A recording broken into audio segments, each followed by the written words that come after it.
नमस्कार दोस्तों, आप सभी का स्वागत है शॉर्ट हैंड गुरुजी यूट्यूब चैनल पे।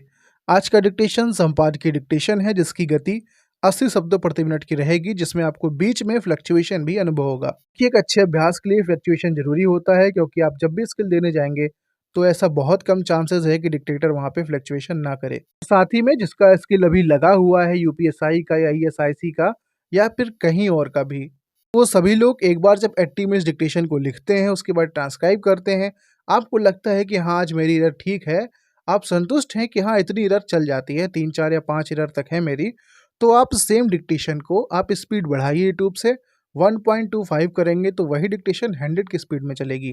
तो आप उसी डिक्टेशन को 100 में भी लिखिए, और क्योंकि आप इस डिक्टेशन को एक बार ऑलरेडी लिख चुके हैं तो आपको 100 की स्पीड रियल में 100 की नहीं लगेगी, और इसी के साथ आपके हाथ को थोड़ा सा फास्ट मूव करने की आदत भी लग जाएगी, जिसका आपको स्किल में बहुत ज़्यादा बेनिफिट मिलेगा। कि ये बात बिल्कुल सही है कि आपका स्किल 80 की स्पीड में ही होने वाला है, लेकिन आपको अपने हाथ को 90 या 100 के लिए प्रिपेयर करके ही जाना है।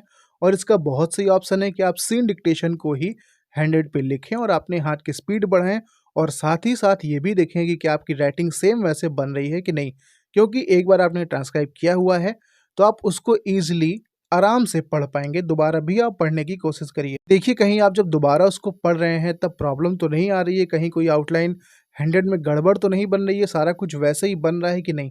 अगर वैसे बन रहा है फिर आप परफेक्ट हैं। और ऐसा होता अक्सर कि कभी आपकी गलती बहुत कम आती है, कभी आपकी गलती बढ़ जाती है। उसके पीछे आपको बहुत सारे कारण देखने के लिए मिलेंगे। पहली चीज़ तो शब्दों का भी अलग अलग आ जाना, क्योंकि हर डिक्टेशन में अलग अलग टाइप के शब्द आते हैं। संपादकीय में अलग अलग मैटर होता है जो कि शब्दों के ऊपर डिपेंड करता है, तो आप उस हिसाब से भी आपकी गलतियाँ कम ज़्यादा हो जाती हैं। और दूसरा, कभी-कभी इंसान का माइंडसेट भी ऐसा नहीं होता है कि कभी-कभी ऐसा होता है कि कोई चीज़ हम बहुत अच्छा कर रहे होते हैं, लेकिन उस टाइम पे ऐसा होता है कि अच्छा नहीं हो पाता है। उसी चीज़ को हम कभी और लिखेंगे तो बहुत अच्छा हो जाएगा। तो उससे आपको बहुत ज़्यादा परेशान होने की ज़रूरत नहीं है, बस आप अच्छे से तैयारी करते रहिए। आज का डिक्टेशन हम स्टार्ट करते हैं 5 सेकंड के बाद। जो लोग भी नए हैं फटाफट सब्सक्राइब कर दीजिए। Ready, start. सुप्रीम कोर्ट ने prevention of money laundering act यानी पीएमएलए के तहत प्रवर्तन निदेशालय अर्थात ईडी को मिले अधिकारों को न्याय संगत ठहराकर उन लोगों को झटका ही दिया जो यह वातावरण बना रहे थे कि इस केंद्रीय एजेंसी का मनमाना इस्तेमाल किया जा रहा है। ईडी को मिले अधिकारों के विरुद्ध 200 से अधिक याचिकाएं दायर की गई थीं। इनमें से कई याचिकाएं उन नेताओं की थीं जिनके खिलाफ ईडी की जांच चल रही है। इनमें प्रमुख हैं कार्ति चिदंबरम, अनिल देशमुख और महबूबा मुफ्ती। सुप्रीम कोर्ट के फैसले से कांग्रेस को भी झटका लगा है, क्योंकि वह पहले राहुल गांधी और फिर सोनिया गांधी से ईडी की पूछताछ को एक राजनीतिक मसला बनाने पर तुली हुई है। कांग्रेस यह प्रतीत कराकर उपहास का ही पात्र बन रही है कि उसके नेता नियम कानून से ऊपर हैं।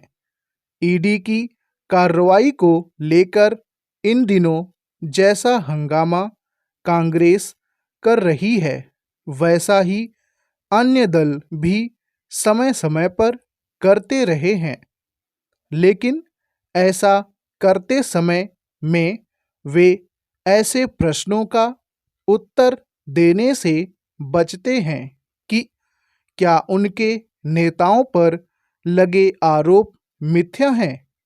वे ऐसे सवालों का जवाब इसीलिए नहीं दे पाते क्योंकि ईडी की कार्रवाई का सामना कर रहे उनके नेताओं के पास आय के ज्ञात स्रोतों से अधिक संपत्ति मिली होती है।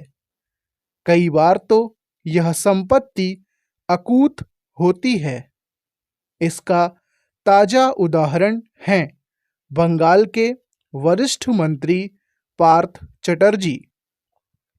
चूंकि पीएमएलए का उद्देश्य काले धन को सफ़ेद करने के तौर तरीकों को रोकना है, इसलिए इसे धन शोधन निवारण अधिनियम से भी जाना जाता है।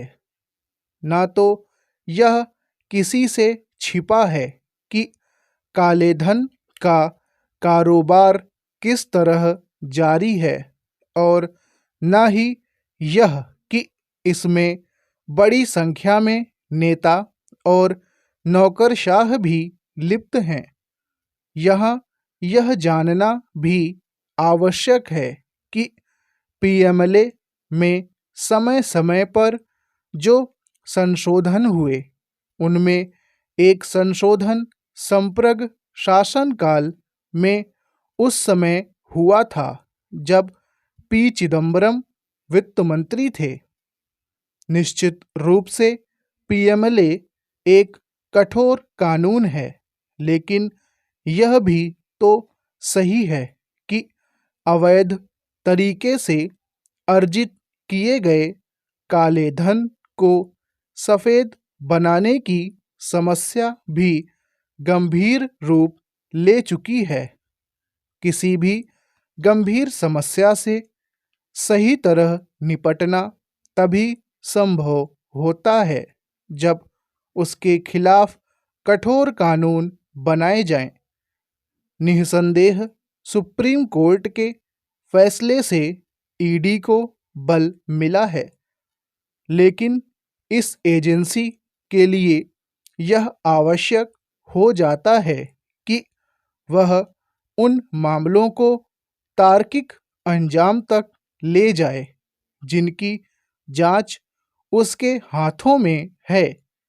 इससे ही उसकी विश्वसनीयता बढ़ेगी और काले धन के कारोबार में लिप्त तत्वों के दुस्साहस का दमन होगा। यह ठीक नहीं कि ईडी कुछ ही मामलों में आरोपितों को सजा दिला सकी है। स्टॉप।